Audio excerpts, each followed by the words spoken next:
Good evening, dear awardees, friends of awardees, center leaders, supporters, and friends.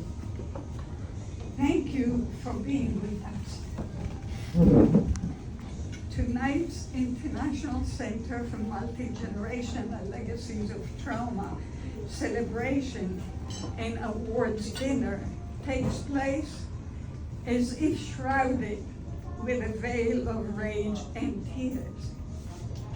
When many of us feel wounded and grieving so many losses of innocent people all around the world, perhaps even of innocence and goodness themselves. I would therefore like, unlike our usual way, but to acknowledge the realities with which we live, I would ask that we begin with a moment of silence and prayer, even before our cherished greeting from our brother, Chief Phil Lane, Jr. So can we please observe a moment of silence?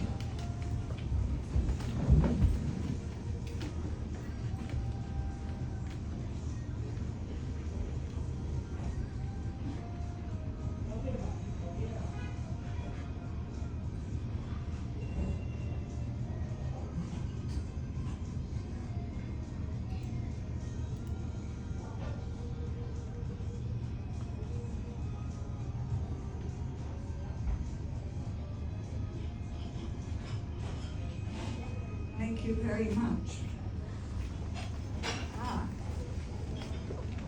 My dear brother. Oh.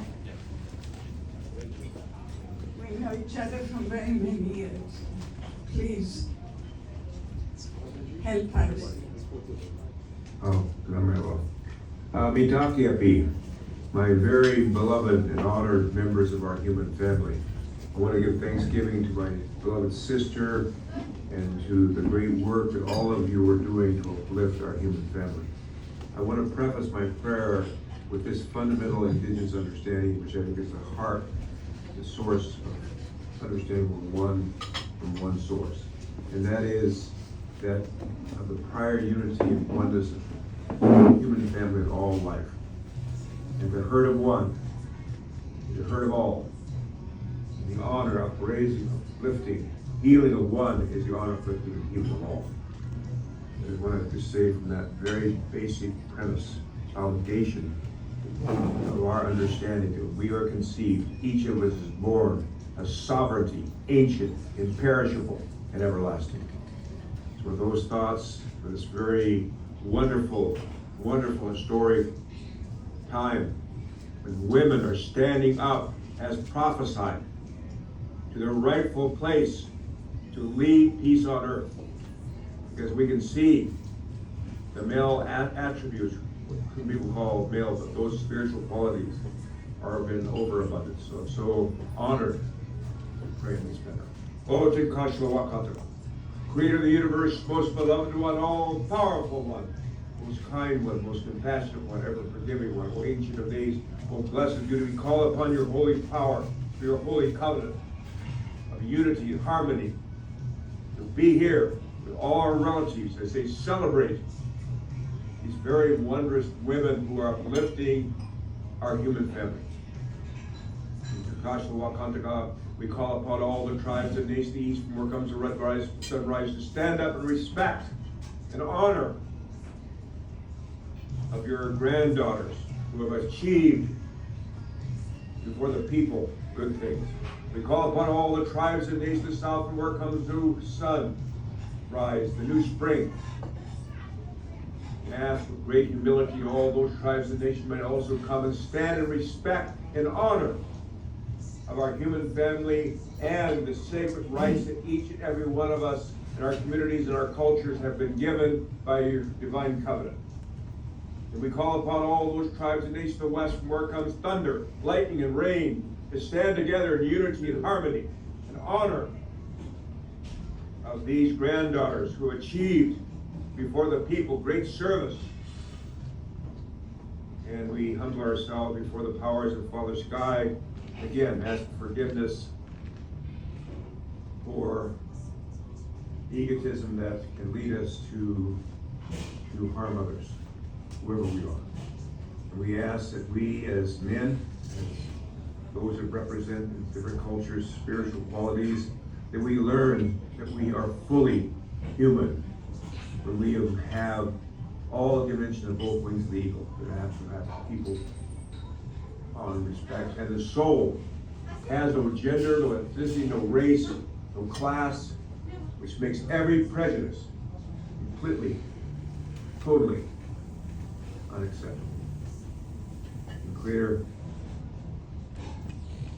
we just give thanksgiving to the western work of thunder, lightning, and rain.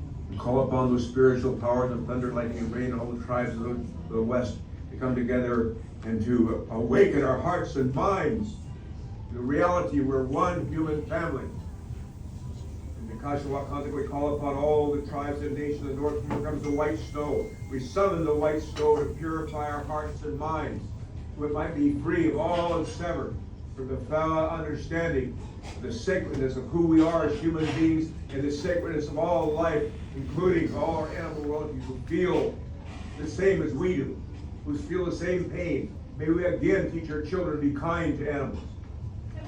Finally, and most importantly, we humble ourselves before Mother Earth and her representative Mother Kind, for which none of us would be here except for her travails to bring us into this world. We pray from the bottom of our soul, the abuse of women upon this Mother Earth might end forever, as prophesied, and the spiritual reality that the wings of the eagle, the condor, the quetzal, condor are two. One male, one female, and both wings of that eagle, of those sacred birds, wherever they might be on Mother Earth, must have equal power and respect for the eagle of humanity of lifetimes. In respect of the Jewish, Christian, Muslim, Baha'i, and other sacred faiths, in which at this time we pray with all our hearts and soul for all bloodshed to end, for peace to reign again on earth. Together, understand we're one. We pray for all those who have lost their loved ones, all those who are suffering any place on this Mother Earth from this insanity we've inflicted against each other in their human family over simply something we'll be buried in someday. So Creator, we ask the bottom of our soul this might end in a good way. I say this last prayer, thank you very much for your kind patience. I think it's very important in these times for our indigenous people who once worked in the land, we take time to really honor those who are being so beautifully accepted. Oh my God, unite the hearts of thy servants and reveal unto them thy great purpose. May they follow thy commandments and abide in thy law. Help them, O God, in their endeavor and grant their strength to serve thee. O God, lead them not to themselves, but guide their steps with the light of knowledge and cheer their hearts by thy love. Verily, Lord.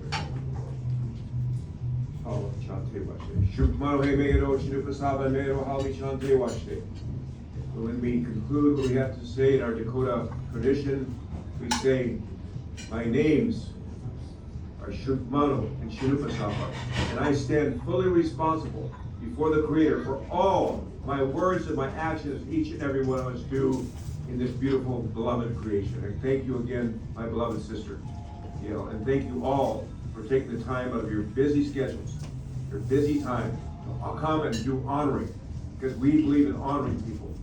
Honoring. We believe a person has 10 bad qualities, one good, look at the good. Or 10 bad ones, one look at the good. Oh, thank you. Enjoy. My mom was watering. My mom was watering. Looking over there, waiting all the time, waiting for us. I'll order for you. Thank you, thank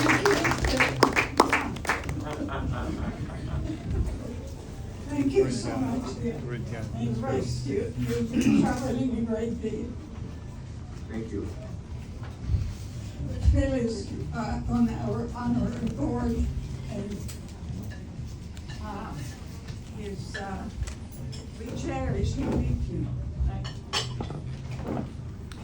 As it is our tradition, we now introduce everyone around Closer to me? the table. So how you. about, Okay. we always start on this side, so let me start Yeah. on that side. Go ahead. Kevon, please, you start. Good evening, everybody. My name is Kevor Murat. I'm Armenian from Aleppo. I joined this beautiful family probably a couple years ago through my work. I'm fortunate to be part of this incredible group. Hopefully I'll meet every single person here and we'll share more. Thank you. Hello everyone, I am Simona. I'm legal advisor at the EU delegation at the United Nations. And I know Yael from some events that were, I know some of them I think we organized together. So thank you for this invitation. My name is Layla. I'm a long-term friend of Yael's, and I work at UBS. I would like to formally thank Leila. She began by giving us the funds for translation and enabled us therefore to support our working group in Ukraine, which has been totally invaluable. They feel supported, they feel cared for, and now they don't only focus on their own, but they join every group we work with. So thank you, Leila. I hope we need you to continue, because now there are other people who are envious of the Ukrainians. What can we do to restore them? So, thank you, dear. Andre. Oh, well, I wasn't really expecting to do a speech tonight, but I use the opportunity to thank Yael for her leadership in organizing this so important effort, which she's been carrying out for many years now, one of which we met, in fact, almost 20 years ago now. And I had the privilege to become first director of the International Criminal Courts Trust Fund for Victims. But learned a lot from Yael at that moment and ever since. So it's a really privilege to be with you. Thank you. Good evening, I'm Martin. I'm also at the European Union delegation. I'm only doing climate and energy issues. But I'm basically here, I accompany Simona, and I want to use the opportunity to congratulate you to your country again. Thank you. You will meet our climate-related things. And we will plan a related event. I didn't say that to Simone, but she knows. Good evening, everybody. Good evening, everybody. Bonsoir. My name is Marie Lemmy, Dr. Marie Lemmy. Dr. Danieli has been so gracious to help us look for skills, wisdom, and talent to help my people, the people of Haiti, to help us understand our own trauma as we try to understand the intergenerational trauma from slavery to now within the Haitian population. Thank you so much. Much appreciated. It's very dear to many people's hearts in this room. Ambassador. Yes, good evening, everyone, and good evening to our gracious host. My name is Rhonda King. I work for the permanent mission of St. Vincent and the Grenadines to the United Nations. Good evening, everybody, and I also echo my ambassador's remarks. So, host, thank you. My name is Yael Danieli, and I also work with the permanent mission of St. Vincent and the Grenadines, the United Nations. Hi, my name is Julian Jackson. I also work at the permanent mission of St. Vincent and the Grenadines, the United Nations. We have the family. Yes, the family. I am Nelma Miguel and the St. Vincent and the Grenadines permanent mission. Hello everyone, my name is Roxana Andrews and also come from the mission of St. Vincent and the Grenadines. Good night to everyone, my name is Ed Dunbar and I too am from the permanent mission of St. Vincent and the Grenadines. We need a group photo. Good night everyone, my name is Daniel Alexander and I'm also from the permanent mission of St. Vincent and the Grenadines. Hello everyone, John Mackin, Press Director with Our Children's Trust. Very happy to be here this evening. A very good evening to you all. My name is Ketronela Nyabula. I'm the Deputy Permanent Representative at the Zimbabwe Mission. I'm happy to be here. This is the lady. Oh, here she is. Look at yourself. Listen to her, please. The next organization for consideration is the International Center for the Study, Prevention, and Treatment of Multi-Generational Trauma.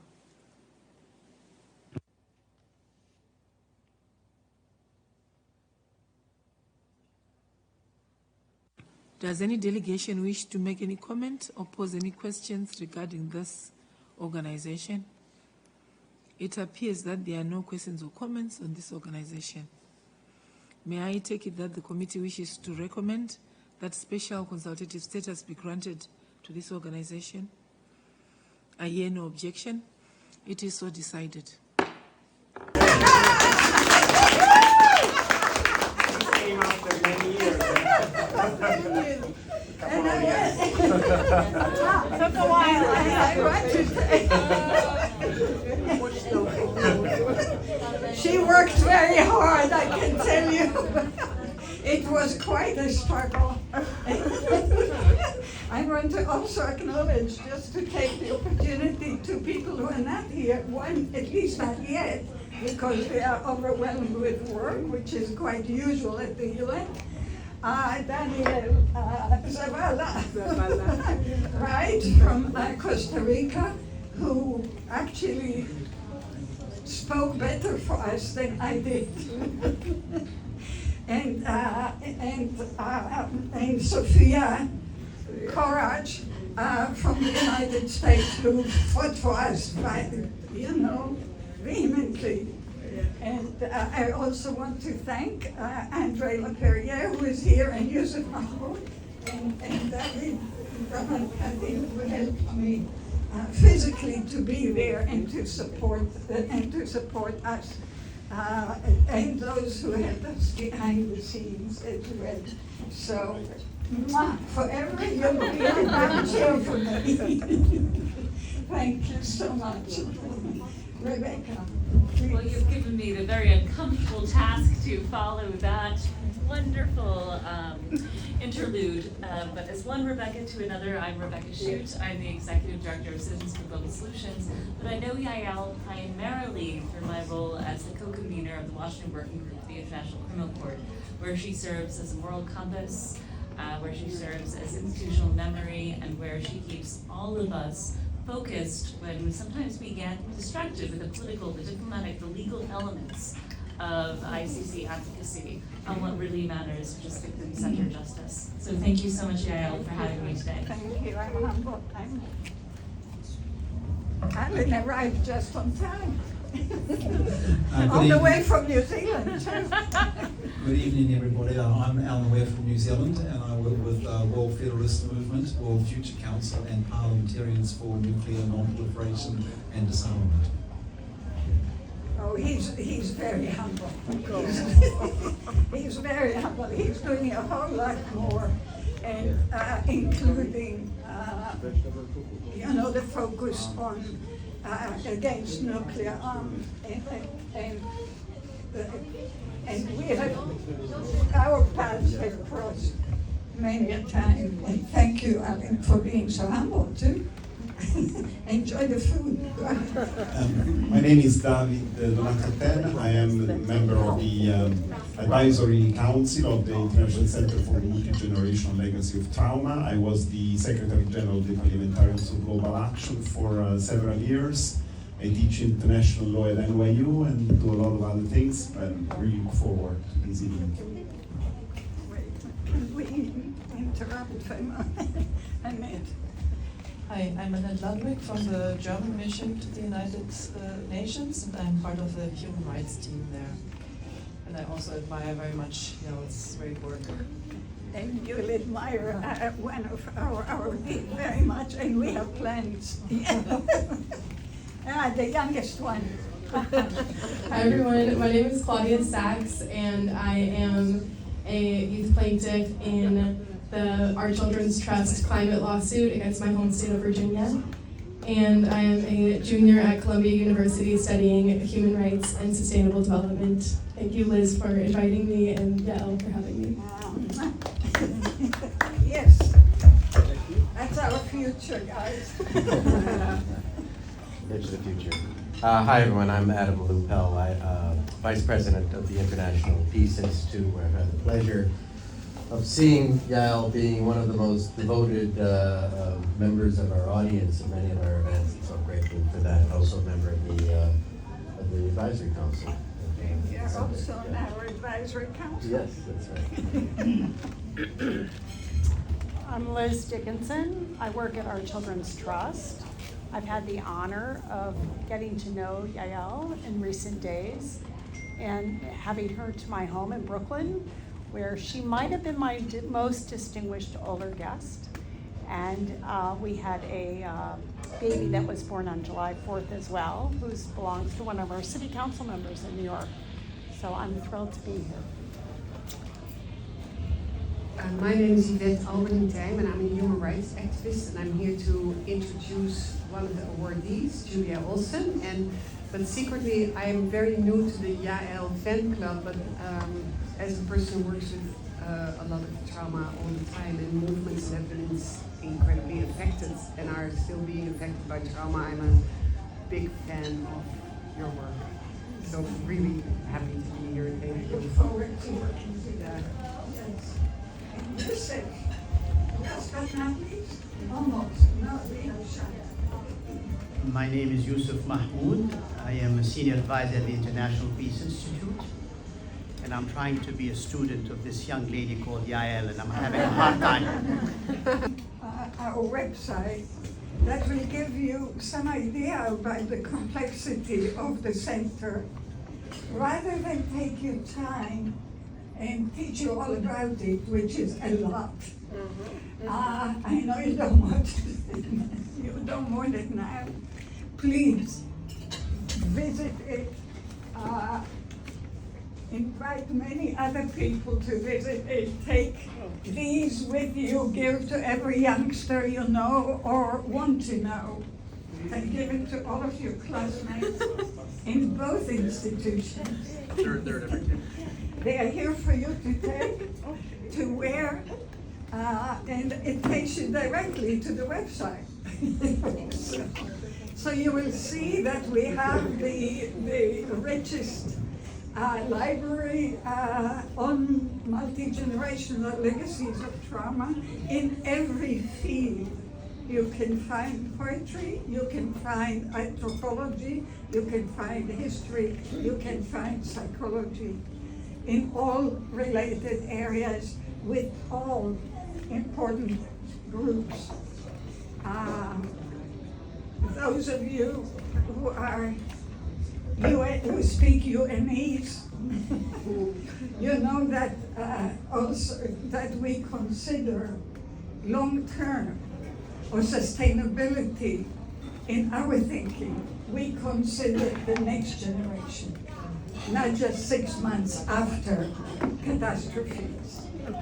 Okay, so it's a whole way of thinking that that you can learn. And not only, please come to all our webinars, they are amazing. Each one, and all of them put together, you can see how many different groups. We also believe in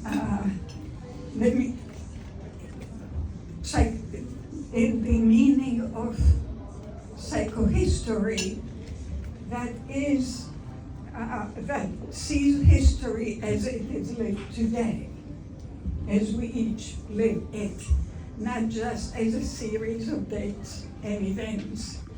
And so every time we start a working group, be it Rwanda, be it Bosnia, be it Haiti, nuclear issues, indigenous peoples, and I'm sure I'm forgetting a whole lot. We hold our webinars on historically meaningful dates. Sometimes they are the international dates that the United Nations has. Sometimes it's simply what that group considers its history. So we always choose the dates when we are told which they are. You can also see that in addition to the library, we also have a large media section that is also films, plays, anything related. Okay, and for many of us who are totally committed to reparative justice, the library has a special section on victims' rights, rights of future generations, to which a whole bunch of us are firmly committed, and reparative justice. And you can literally find everything related. And it's updated every single day. We have the news, we have all of the United Nations news every day, and news from all over the world that we place. So we have two sections of news, one news for the whole world, another news for the center itself. You can familiarize yourself with our mission. I'm sure I'm forgetting half of what there is, because there is a lot. Some of you know that I created the first and actually today only measure to assess multi-generational legacies of trauma that exists today. And not only is it used by numerous populations around the world, but my hope is always, as you know, that it should be used for reparations. That is, we now have a measure, we can assess it. We don't, that would be of particular interest to the first awardee. And I look forward to working with you guys and with him in particular on this. We can actually show it. We can collect evidence and show it, rather than sort of use it as a beautiful idea, as it has been used for so many years.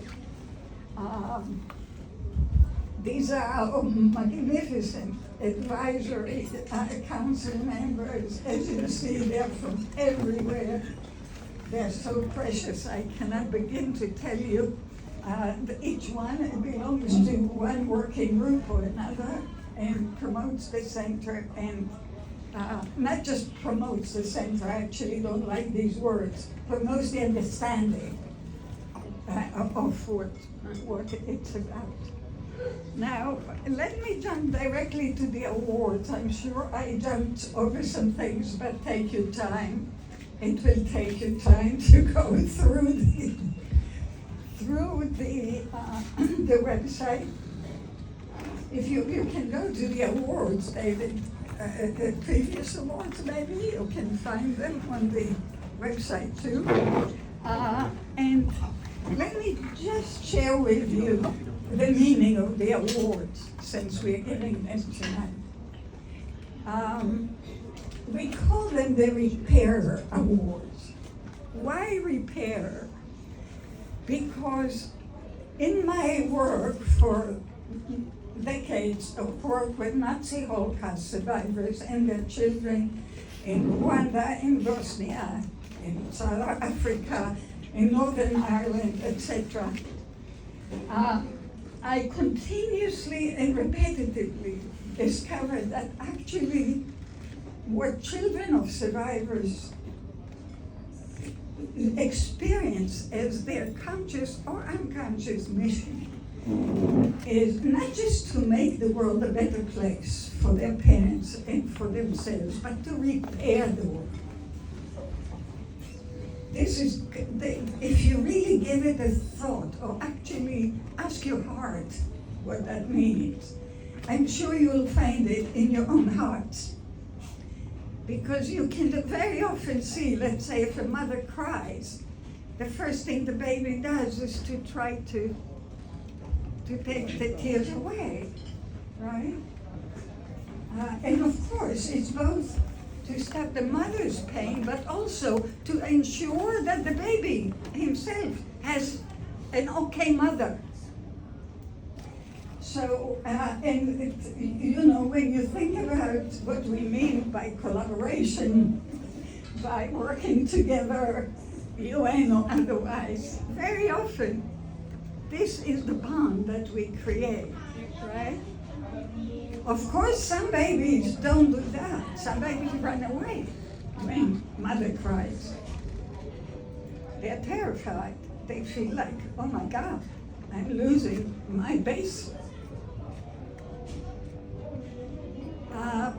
I'm not going to start a seminar, even though I can do that anytime, day or night, as some of you know. So part of what we learned was that there are different ways to repair. Okay, because even running away is, in a way, the baby says, don't worry, I'm not a burden on you. Take your time. So it's a rather deep notion, but very important one. And again, we can have seminars and seminars about that. It's as dear to me as my heart is. So we give the Repair Leadership Award, as there are two of them tonight.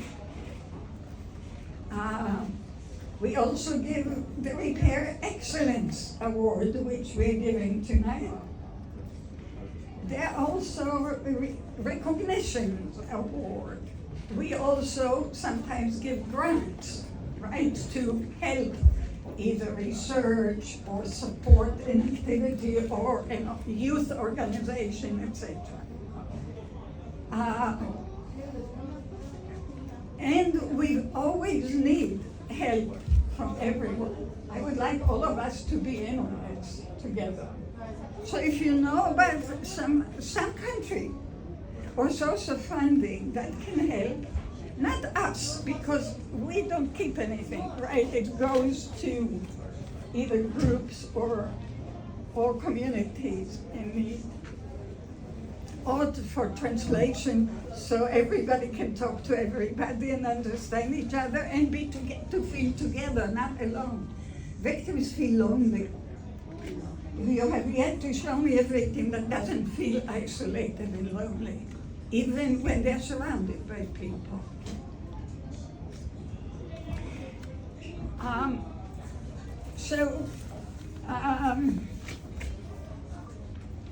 What's interesting about tonight is the arc of today's awards run multi-generationally, from past to present, right? We're talking about slavery. How the past lives in the present. Hopefully, reparatively, as a memory in the future, but not as a malignant one. And from the present to the future. Will our children have a planet? Will they have a livable, physical, natural in human environment. Some of you know that I want to extend the right of future generations from the physical and natural environment also to the human environment. Julia, who will receive the Excellence Award, loves when I talk about the child's right for healthy parents. Because as long as the child is born to traumatized parents, we already know, we have evidence that the child will be traumatized. As long as you don't provide justice to the traumatized parent generation, the need for it and the despair for it will motivate the next generation. And sometimes it will lead them to kill. Right? So very often that turns to be the cycle of, right, of violence, as we call it. So when we share the understanding of multi-generational legacies of trauma, there are so many important implications to our everyday work at the UN or in our art or in our legal work or in our, you name it. So tonight, our first awardee is such a joy. Oops, I didn't mean that. Here he is.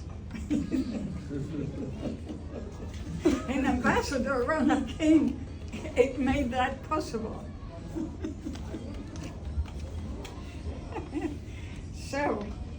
So the first award tonight is the Repair Leadership Award is given to the Honourable Ralph Everard Gonsalves. I will first allow the president of the GA to explain to you why he's getting the award. Then you will hear his acceptance speech. And then, of course, I will hand you, symbolically for him, the award itself. And I want you to just see, this also has an idea behind it. It's quite beautiful. And we believe in the flame, not just the shape, but we believe that this should bring both transparency and light. This is the president of the GA. So it so happened I worked very hard running around. So I have pictures now with everybody because they're not here.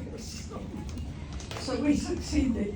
So please, David, if you would please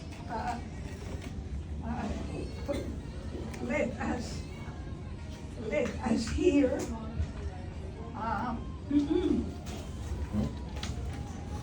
Let us hear His Excellency, Mr. Dennis Francis, President of the 78th session of the United Nations General Assembly, introducing the Prime Minister,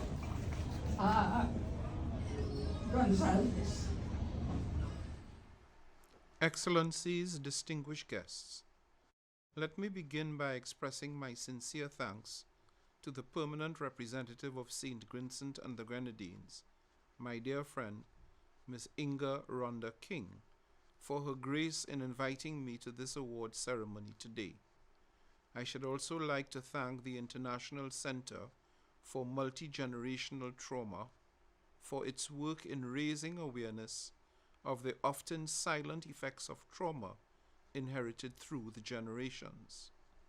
As a fellow son of the Caribbean soil, which of course nurtures and shapes our intellectual moorings, it is my profound honor and pleasure to recognize the lifetime work and achievement of Dr. the Honourable Ralph E. Gonsalves, Prime Minister of St. Vincent and the Grenadines, on the important issue of reparatory justice.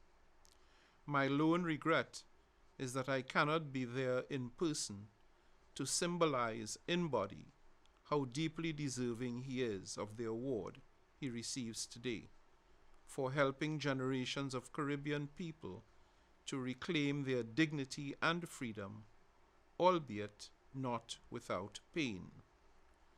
The transatlantic slave trade represents unarguably one of the darkest chapters in human history. Though another legendary Caribbean intellect, writing several decades ago, uncovered in the course of his doctoral research that the blackest thing about slavery was not the black man. We face today the critical issue of justice for the victims. Indeed, the reparations movement has become one of the most important and compelling social justice and human rights campaigns of the 21st century, uniting advocates across all geographies and building bridges of solidarity where colonialism sought by design to break them. Recognizing and respecting the requests of the people of African descent is the first step to advancing this moral cause, one that is long overdue.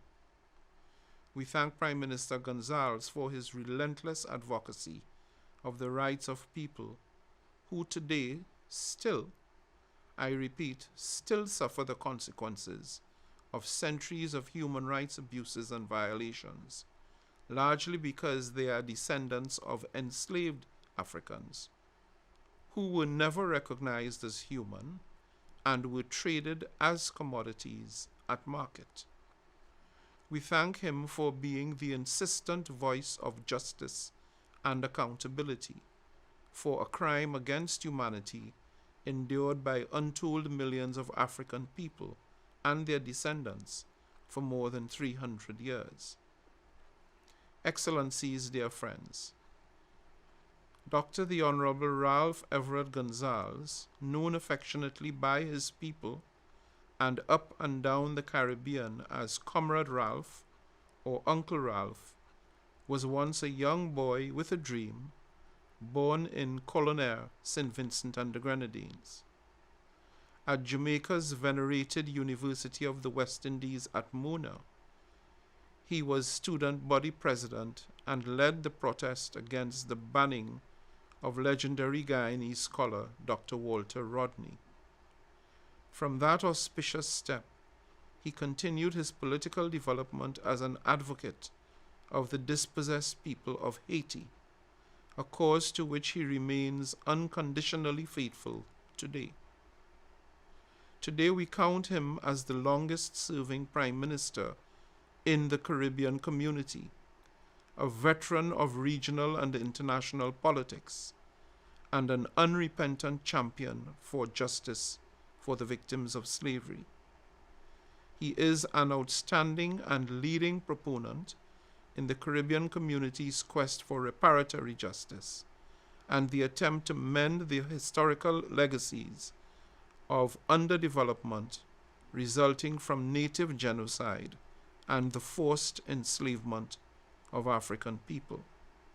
His stance on the issue is one of moral clarity, elucidated in his book, The Case for Caribbean Reparatory Justice.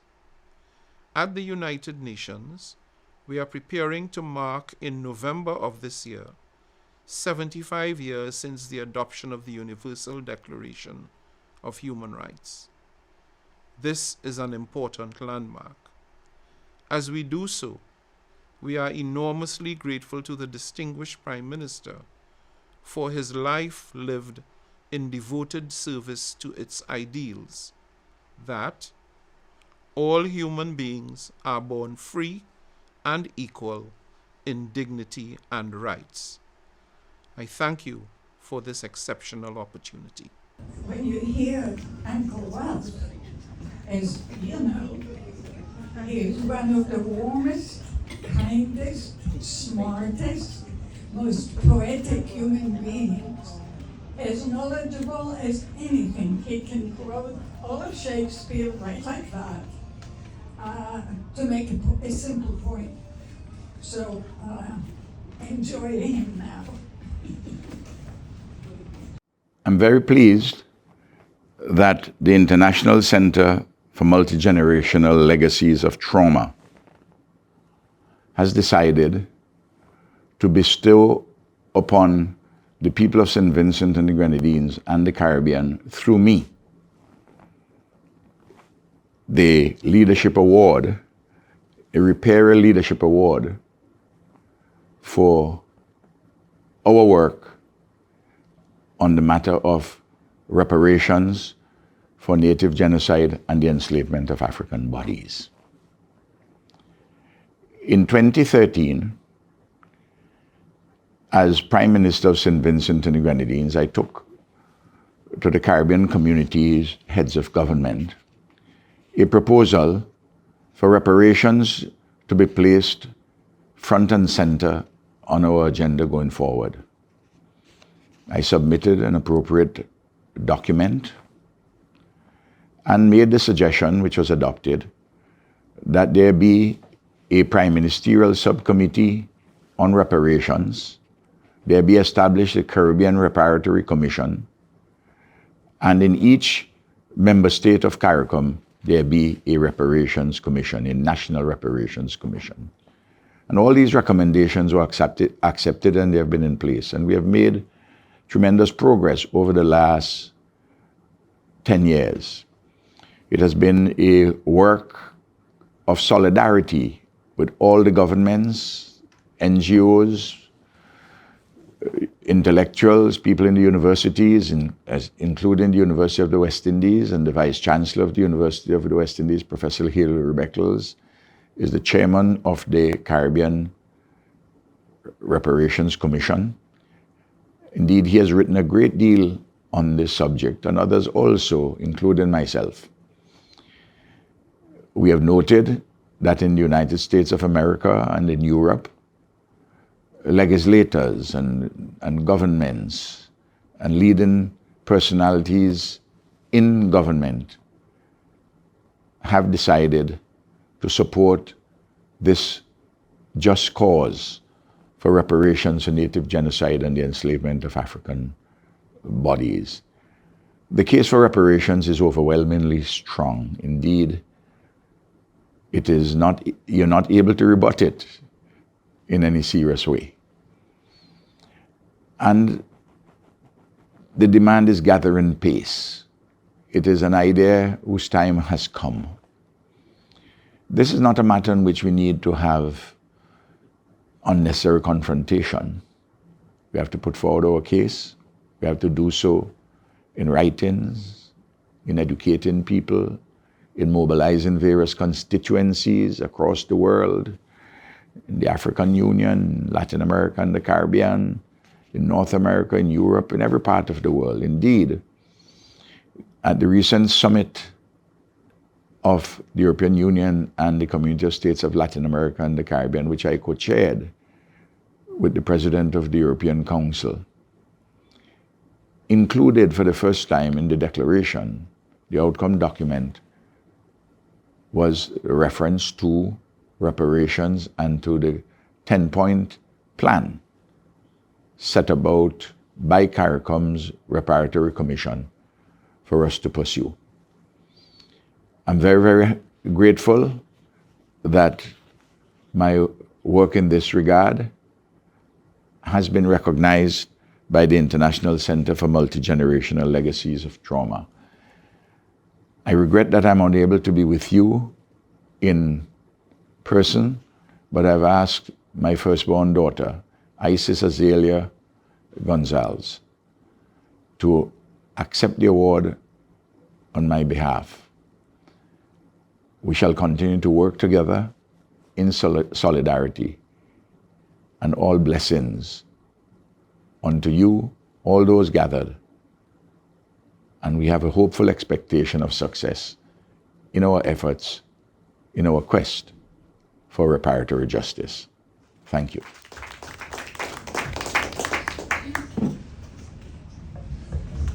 Well, the multi-generational unit of the firstborn daughter didn't quite work. She couldn't make it tonight, but we have a fantastic substitute in Rhonda King, the ambassador.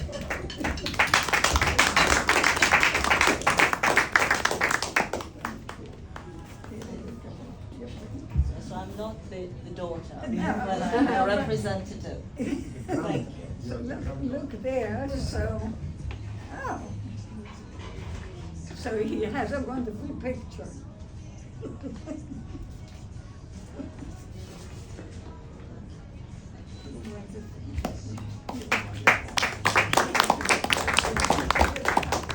Relentlessly championing reparative justice to help heal the multi-generational legacies of slavery is a crime against humanity. That is what the flame says. And yeah. I'm sure he would like it. So,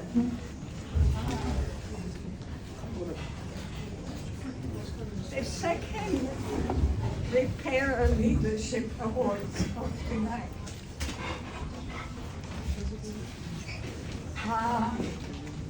She's in the middle of war, and the people who were supposed to present it are also in the middle of war. So I will read to you why I believe she was nominated for the Repair Leadership Award.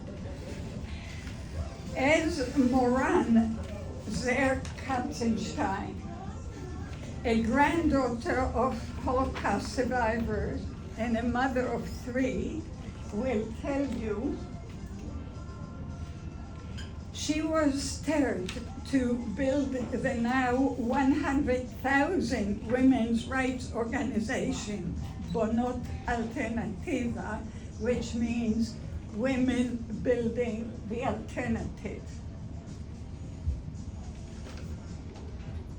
By a horrific gang rape of a teenager girl in Eilat, Israel, in mid-August 2020. She has had enough with patriarchal abuse of power and neglect. And she believed that women must and can build an alternative. Having had a highly accomplished career in the high-tech industry, holding key positions at renowned international organizations such as Google, Coca-Cola, L'Oreal, and Playtika, she harnessed her hurt and outrage and applied her managerial and marketing skill to create a women's organization.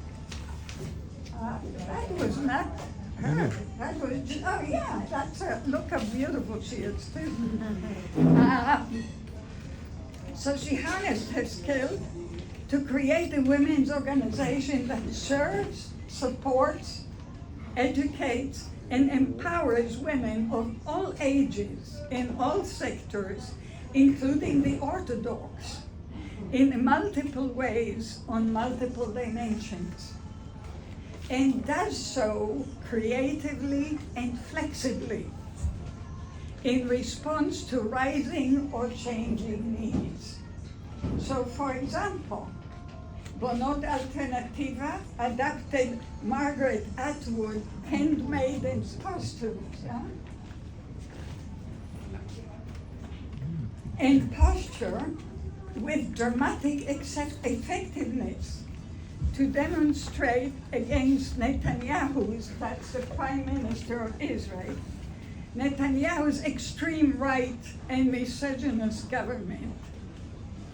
Atwood herself found it astonishing how the image took over the streets of Israel. You're working for you. Okay. I'm sorry. Even when not in those uniforms, I was going to bring that with me actually. I have one because I'm one of the women in the demonstration. Even when not in those uniforms, Bonot Alternativa disseminate their t-shirts and other signs and demonstrate in red. On the most political dimension, that's another important dimension, of course. Bonot Alternativa inspired, encouraged, and trained numerous women to run for municipal elections. Amazing, 26 women from nothing in municipal elections. After Hamas' barbaric 7 October attack, in concert with other leading demonstrations organizations, Bonot Alternativa pivoted to help in every way possible victim survivors of the attacks, help support the families of the hostages, help find now homeless victim survivors places to live, collect any needed items, and supporting them in every way. And their straightforward, hands-on leader is everywhere to be found. She doesn't sit home and tell others what to do. She does. Moran epitomizes the essence of being a multi-generational repairer and an inspirational leader. The ICMGLT is proud to give her the Repair Leadership Award.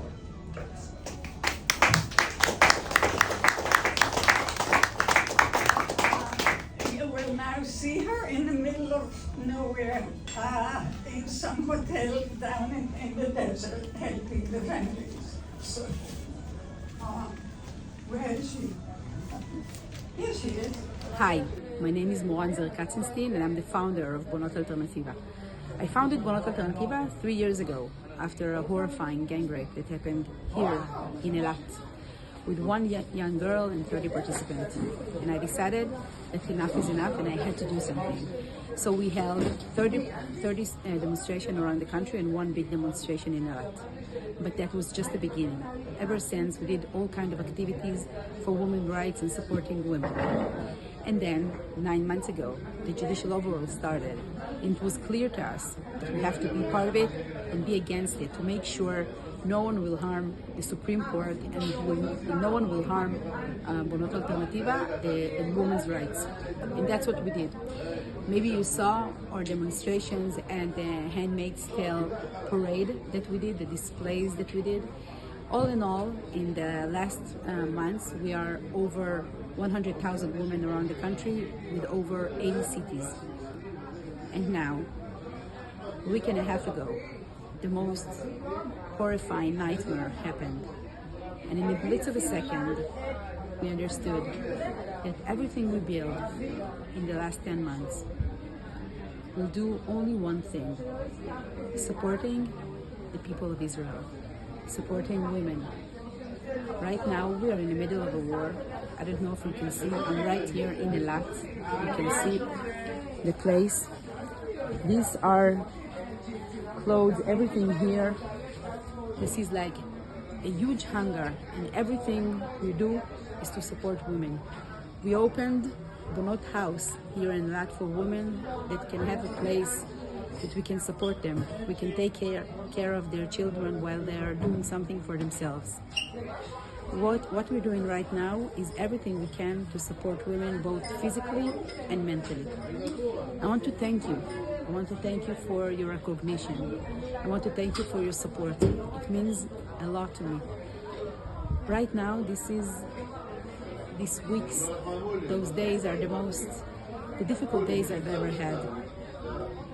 And I think that stopping for a moment and telling you thank you. It's a privilege to me. So thank you. We still need your help. Thank you. Bye.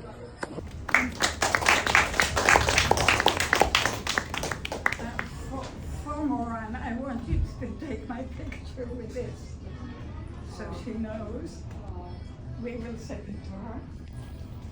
And I will just read to you that her claim reads: the International Center for MultiGenerational Legacies of Trauma, the Repair Leadership Award to Moran Zer Kattenstein for creating Bono Alternativa to imaginatively and thoughtfully ensure that women's experiences, perspectives, and voices equally determine their and society's destinies. And Annette doesn't know yet, but we're going to have a special webinar outside event with her and with Germany's feminist foreign policy, because she is domestic policy, you'll be, and of course the first lady of Namibia, who has 50% women in their Senate. So I think that would be a very good, exciting combination. So let me move on to people who are half here.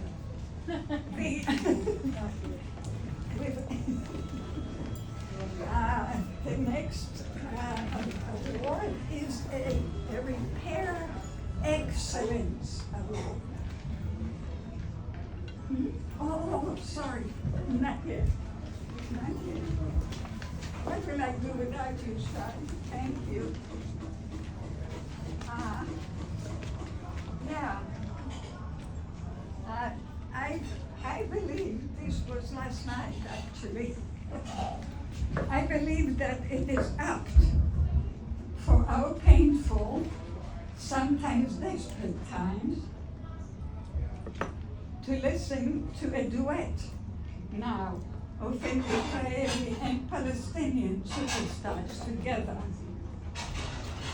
Noah and Mira Awad. Noah is Noah, and then Mira Awad, who is Palestinian. And the recording was made in 2014 at Festa Nazionale dell'Unità. Where is Debbie? Here, yeah. Oh, good. Okay. You should recognize that. In Bologna, Italy, who also believe, like Moran, that there must be another way. And it is in Hebrew, English, and Arabic. So please enjoy another woman's voice who believe in making alternatives. Go ahead.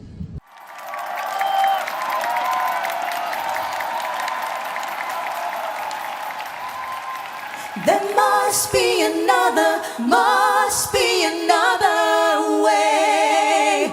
עינייך אחות, כל מה שליבי מבקש אומרות. עברנו עד כה דרך ארוכה, דרך כה קשה, יד ביד, והדמעות צומות לשווא. כאב ללא שם, אנחנו מחכות רק ליום שיבוא אחרי. There must be another way. There must be another way. عينك بتقول رح يجي يوم كل الخوف يزول. بعينك إصرار إنه عنا خيار نكمل هالمسار مهما طال. ما في عنوان وحيد للأحزان، بنادي للمدى للسما لعنيدك.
actually have this one in the UN now. It's a beautiful song in it. It has all the right things in it. Yvette, or Yat, as I learned. Yat is fine. Please introduce Julia.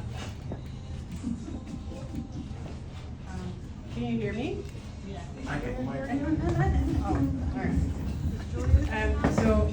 Thank you, Yael. It's a great honor to be here at the center that I know many of you so admire.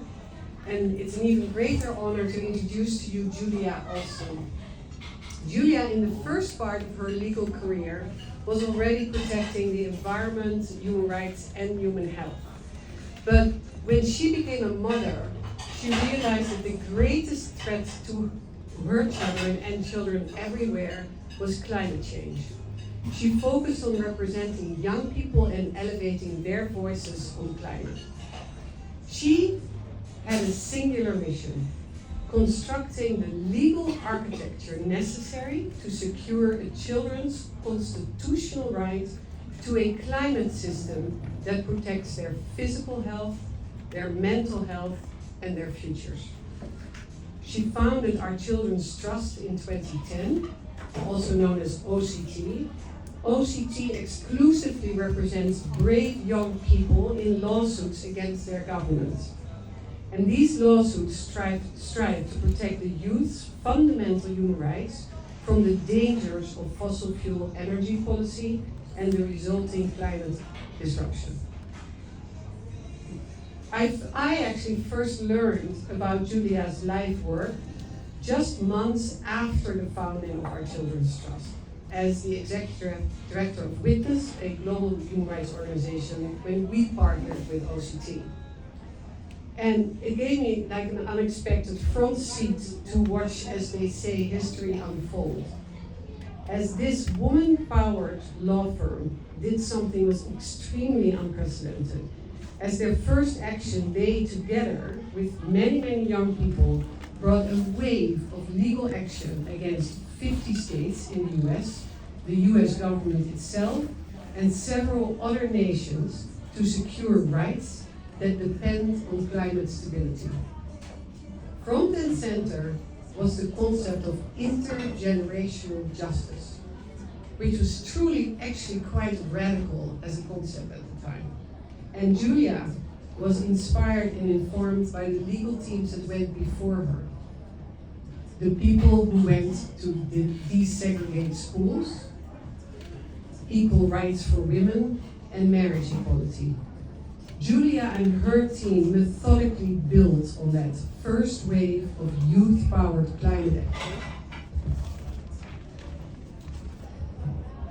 These cases to secure numerous rulings that moved the law forward. And she's a tenacious visionary. There were many naysayers, often questioning the very theory that protecting the earth for future generations to demand intergenerational justice was valid. But then the winds started. A key landmark ruling came in the case Juliana versus the US, where Julia actually served as the lead counsel. In 2016, the US District Court issued a game-changing decision. It wrote, "The right to a climate system capable of sustaining human life is fundamental to a free and ordered society." This ruling marked the very first time a court anywhere in the world had declared a constitutionally protected climate-specific right. Our Children's Trust's latest landmark came this August. That landmark win came this August, when her team won the first ever constitutional climate case to go to trial in the United States in Health versus the state of Montana. The world was watching as 12 youth plaintiffs testified in court about how the climate crisis had harmed their health, their families, their livelihoods, their ancestral and family traditions, their air, their land, their rivers. A leading expert on global climate litigation called that decision the strongest decision on climate change ever issued by any court. This decision is now a bellwether for constitutional democracies everywhere and is genuinely expected to be cited by judges citing cases all over the world. While the President secured protect human rights, it's very much how Julia and her team work with youth to secure their rights that most inspires me.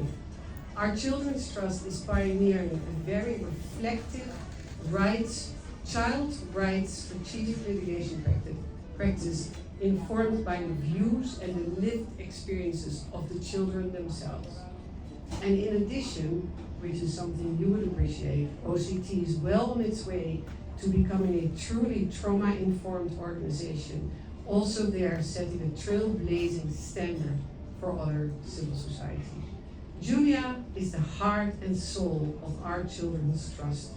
Julia, congratulations, we cannot thank you enough.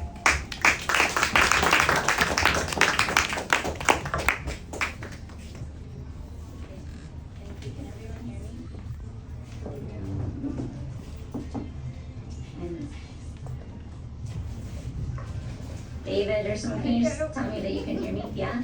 Thumbs up? Okay, great. Thank you.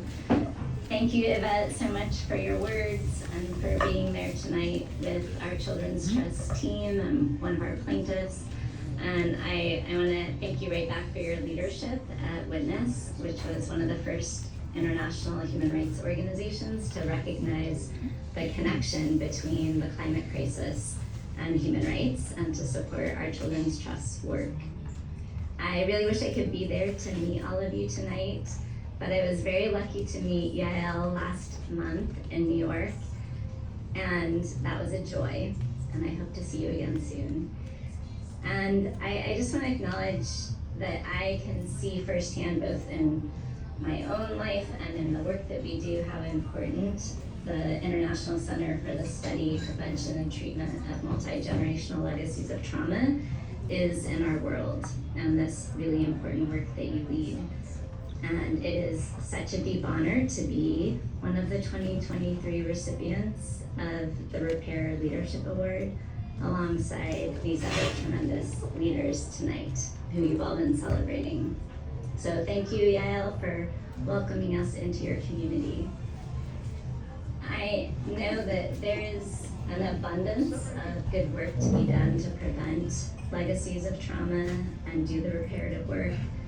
And I founded our Children's Trust and chose to devote myself to repairing our climate system and the damage done to it by humanity in order to prevent more climate trauma and the injustices facing our young ones and future generations. I see the climate crisis as being an issue of trauma that is perhaps the most irreversible in terms of the multi-generational lens, if we don't act urgently, because of the long-lasting nature of it to our natural systems. I also see it as perhaps one of the easiest to most swiftly and systemically fix because of the availability of alternative sources of energy, if only we had the will to grab hold of them. Pediatricians say that the climate crisis is the single greatest driver of the health of every child born today. And our Children's Trust is really deeply committed to advocating for that inherent dignity and the equal and inalienable rights of children to health and to safety. And we do this work, as Yvette mentioned, in a way that's deeply committed to the practice of trauma sensitivity and repair, so that we can promote healing on our team, with our young clients, and within the justice system itself. From the beginning of our work, our advocacy strategy has focused on holding governments accountable. The United States, the 50 states, the federal government, but also global governments, nations around the world. And when we first began this work, there was not a single human rights lawsuit on behalf of children filed in any country. And today, there are more than 50 cases that have been filed against almost as many countries around the world as youth rise up to hold their governments accountable to protecting their human rights. And this summer, as Yvette mentioned also, was a real watershed moment for us. It was the first time we were able to go to trial and present the evidence in the first constitutional climate case to get that far. And then it was followed by this historic ruling in favor of the 14 youth we represent against the state of Montana. And what's important about this ruling is, in addition to recognizing these fundamental human rights of our young ones, it also held that every additional ton of greenhouse gas pollution is causing constitutional injuries to dignity rights, the right to life, health, and safety. And the ruling also makes clear that ending the era of fossil fuel energy systems is essential to protecting life and dignity.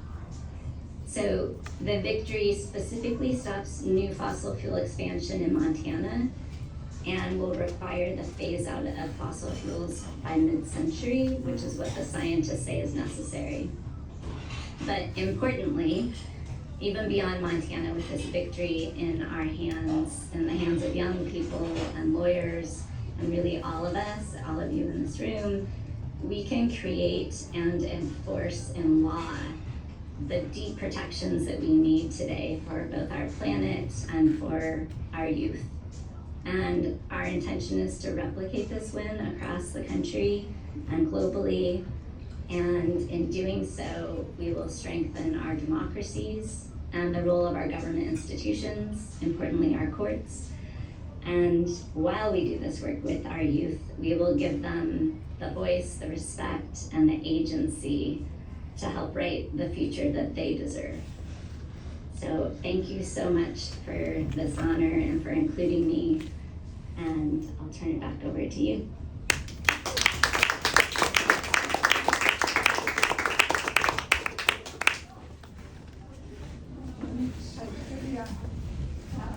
Now one of these young ones will receive the award for you. Is that okay?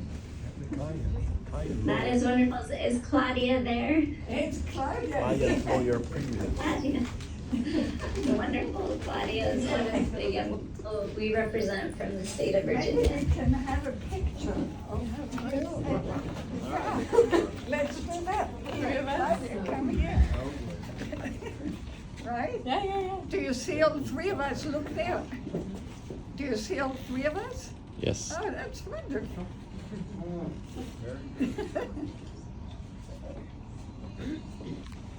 Perfect. Thank you. So, I will just read again. I read packet for you. Yeah. Let me read again what the claim says. So to Julia Olson for founding our Children's Trust, trailblazing on inspiring path to victory and hope in the first United States Children's Constitutional Climate Trial.